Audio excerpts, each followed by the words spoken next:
Hey guys, welcome back to our channel. My name is Samantha and I'm brought to you in part by Casa Maestri and Platinum Brands.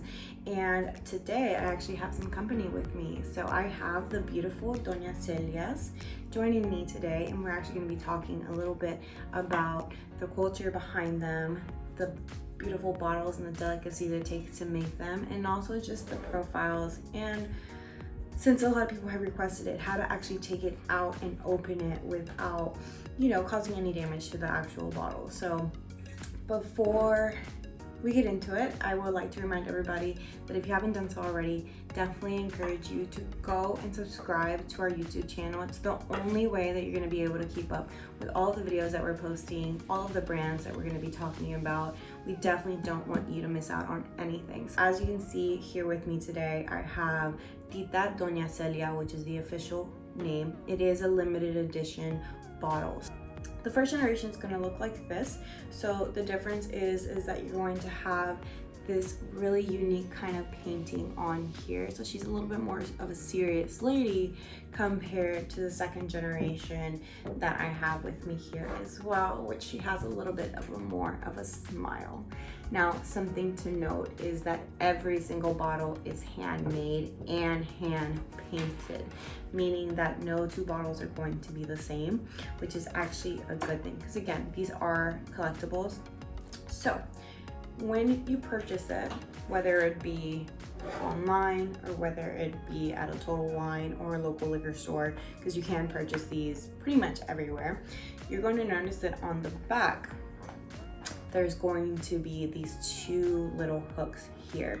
Now, also something to note, since I have the bottle showing right here, is that you do have the story, tasting notes, and details all the way to the back. So again, this is a collector's edition. We want to make sure that you guys not only understand what you guys are drinking, but also understand the cultural impact that it has for us.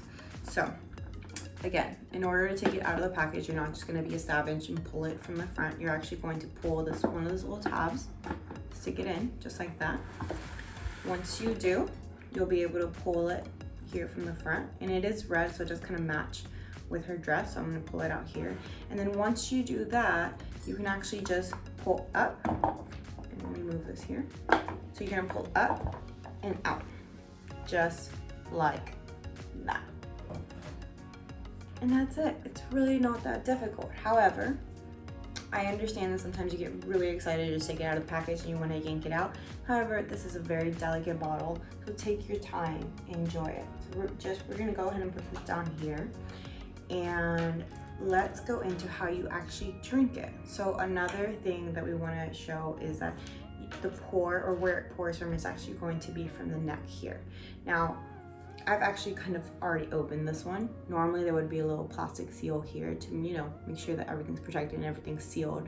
So what you're going to want to do, because mama didn't raise any savages, is that instead of just pulling the head out like this, I encourage you to just kind of twist up and out. And when you twist up and out, you'll notice that the head just pops right off. Now, if you guys don't know, there is 3 profiles in 2 different sizes when it comes to Mrs. Doña Celia, or I'm sorry, Mrs. Tita Doña Celia is the correct name for it. So starting off, we have our smaller sizes, which are 375 milliliters. So these are the 375s. This one that I'm holding is a reposado, and you know that because the profile is going to be on the back of this label here, but also because all of the reposados are going to have this beautiful black satin dress with the yellow flowers.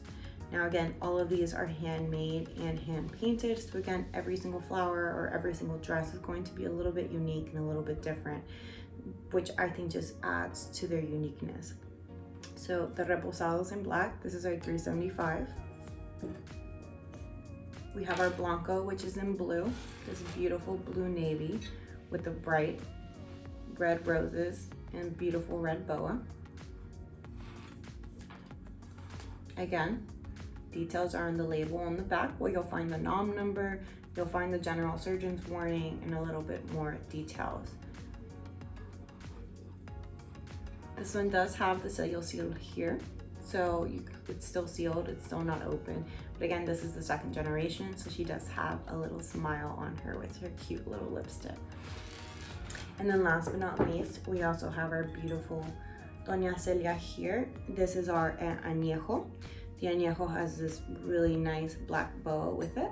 But to show you the bottle, let's take that off and dress her a little bit.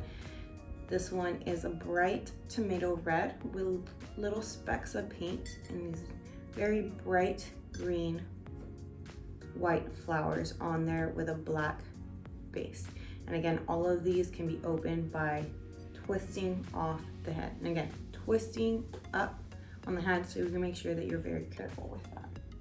Now, you have the Blanco, Reposado, and the Añejo.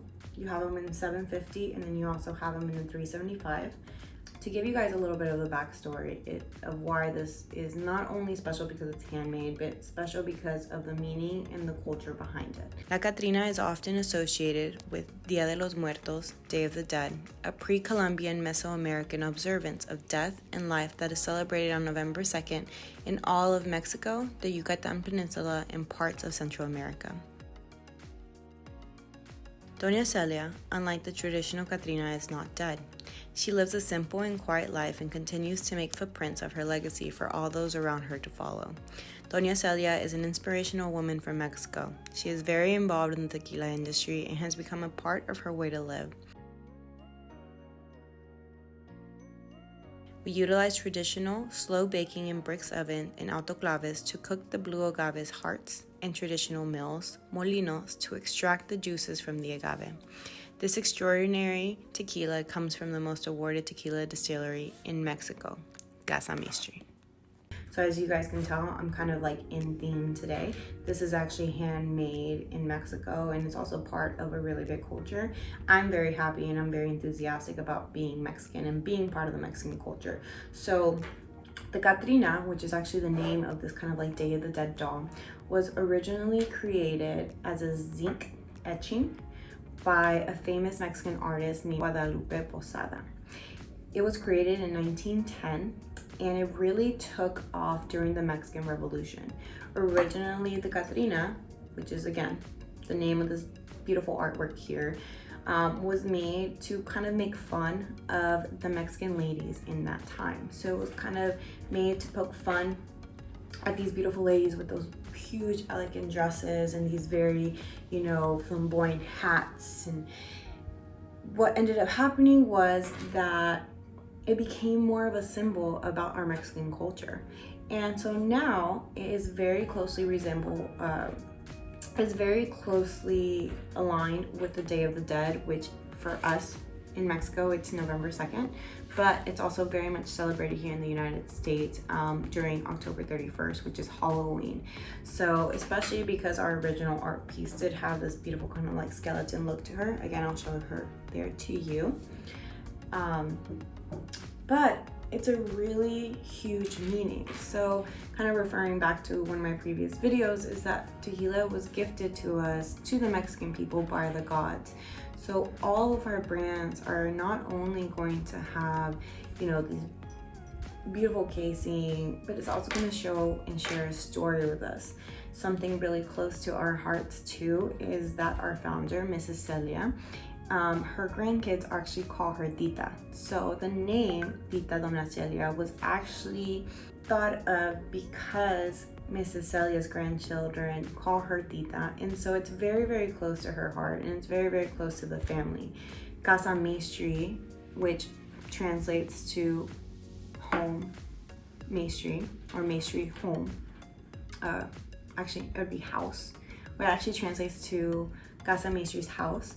One of the reasons they decided to name that is because the Maestris truly believe that the distillery and the people who make it up are a family and are a home. So the fact that they put their name, or specifically the name that her grandchildren call her, on one of the brands is sharing that piece of her home, not only with us, but also with you guys. And so when you guys bring these home with you guys, that's what you guys are bringing home. You're bringing home this beautiful artwork that can be displayed, whether it's empty or whether it's full, but you're also bringing in a piece of us with you. So I hope that today you took a little bit of understanding home with you today. I hope you understood a little bit more about what this bottle means to us. I encourage you again to go and purchase the bottle at any of your local Total Wine stores, or you can also purchase it at shop.casamastry.com. As always, thank you so much for joining us. Thank you so much for subscribing down below if you have. Definitely encourage you guys to follow us on our Facebook page, our social media account. If you have any questions, please let us know. We are always looking for new content to post. So I definitely encourage you to try it out. Let us know. We'll catch you soon.